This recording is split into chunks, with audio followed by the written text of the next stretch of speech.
Hello, today we're joined by Dr. David McPhillips. He is the president of VOSH, and thank you so much for joining us. Thank you for inviting me. And can you tell us a little bit about what VOSH does? Well, VOSH is the Volunteer Optometric Service to Humanity. I'm the president of VOSH International, which is an umbrella organization that helps about 80 chapters around the world. There's chapters in almost every optometry school, especially in North America, student chapters. There's regional chapters. There's about 30 chapters throughout the United States. But basically, we have almost 10,000 volunteers, and we provide eye care and eyewear to those in the developing world in need. Our organization was established in 1974 by Franklin Harms, who was an optometrist from Kansas, and it's just grown into a huge organization since then. We do about 80 to 100 campaigns a year throughout our organization, examining over 100,000 patients a year, all at no cost. And do you find that many of the doctors that go with you are kind of lifelong VOSH volunteers? Once they go on one trip, they have to go on another? Well, that's certainly our goal, and as we're getting more and more student organizations involved, both in North America and internationally, the hope is that this bug will continue with them after they get out of school. That's what happened to me. But I think our organization has a lot of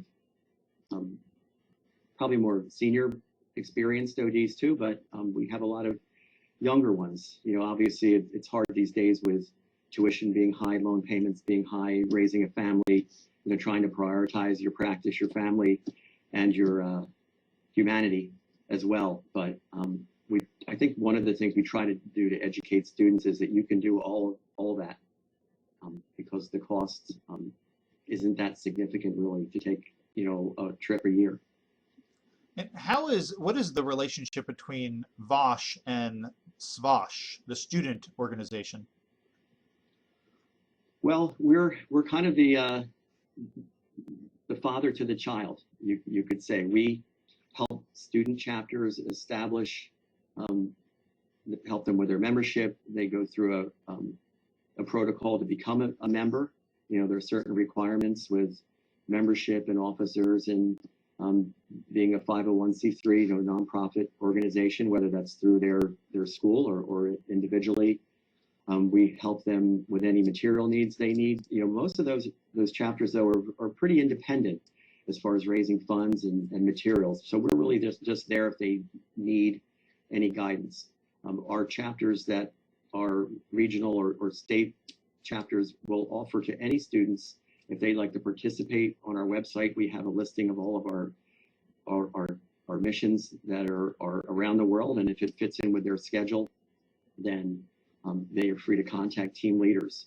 But for example, with Pennsylvania, with VOSH Pennsylvania, we try to have a very good relationship with Salus University to offer them whatever guidance or materials they need and offer them to come with our teams.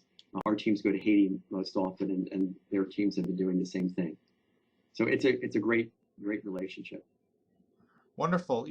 My first mission was when I was at Pennsylvania College of Optometry. I went to Guatemala, and I've been lucky enough to go on 2 trips now as part of the SVOSH chapter at Southern College of Optometry. I'm always impressed with the students, and it for the students it really does a nice job of allows them to practice their skills, and they come back to the clinic and they're at such a high level. If you can do retinoscopy and ophthalmoscopy in the middle of certain conditions, you can pretty much do it almost anywhere. Yeah, I agree. I've nothing but great experience. When I was at PCO as well, our school had gone to Haiti since the late 60s. And so every year they went until actually my class was the last class to go because there was an uprising in Haiti.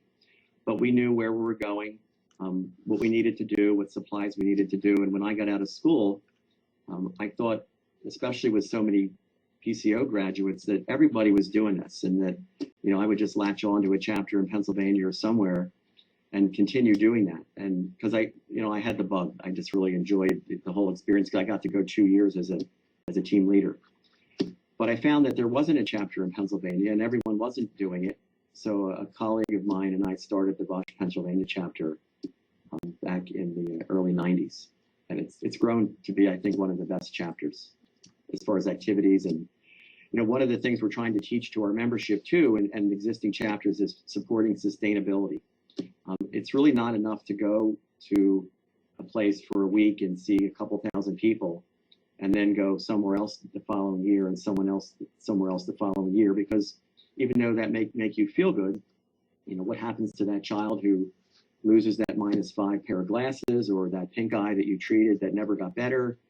So there has to be some kind of sustainability, supporting existing optometrists or ophthalmologists in these countries, work with them, work with labs, and support them through outreach instead of just doing, these once and done trips. So, our group's been around for 40, 50 years, VOSH International, and these messages are new, and we're just, trying to preach that when you're working with countries, to try to think big picture instead of just that week-long mission. And would you say what do you see VOSH? What do you see as the goals for VOSH, or the kind of the strategic plan over the next few years? Are there certain things that you're working towards? Well, there are. About 10% of the world population is visually impaired and basically just need glasses. And, 90% of these people are in the developing world. So, this simple thing has so much to do with earning a living and learning. People who become presbyopic and can't, be the shoemaker, the -4 who can't see the board and then now can't go to school. It's hard enough to go to school in a lot of these countries when you're visually impaired too. So I think the key is to have more optometrists provide care. And even though we see 100,000 patients a year, one of our new exciting programs is called VOSH Corps, and it's based on the Peace Corps model. And we're recruiting North American graduates, recent graduates, preferably residency trained, and we're working along with the Brian Holden Vision Institute and Salus University to place these folks in developing nation optometry schools abroad for a year, or longer if they want to become teachers, and teaching those graduates then to become teachers. Because if you have 20 graduates a year coming out seeing 1,000 people a year, that's a huge number of people that are being served in a country, as opposed to our VOSH missions that do good, but it's a drop in the bucket. So our key is to try to provide more optometrists. It's been calculated that 50,000 more optometrists worldwide are needed over the next 10 years to help these people that have these simple needs for visual impairment.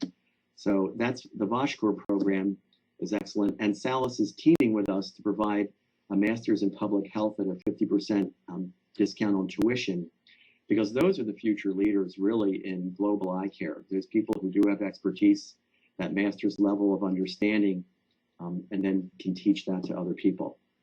The other thing we're doing is a Student VOSH to Student VOSH campaign, where North American Student VOSH chapters partner with Student VOSH chapters in other countries and do missions aligned with their schools. That one-on-one relationship, talking as students and future colleagues about all things optometry and their experiences and what they're going through, I think really helps not only educationally, but also with optometry globally. And the other thing we have is a technology transfer program that donates at no cost equipment to developing world schools, lanes, slit lamps, autorefractors, glaucoma testing instrumentation, and that really helps support a lot of these programs of developing nations. So those are I think 3 of the things that we're really working on now. Sounds wonderful. Now you have said North America, but you have many chapters that are outside of North America. How did that come about?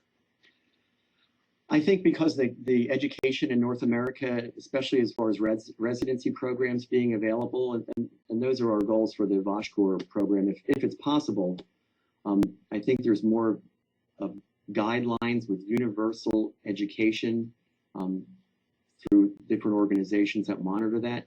Optometry in other nations is very diverse. Some can use therapeutics, some can't. Some are licensed, some aren't. So that's, I think, to provide the best quality education to a developing nation optometrist, even if it's something they can't necessarily do per their licensure. If they have that, I think really gives them a step up too.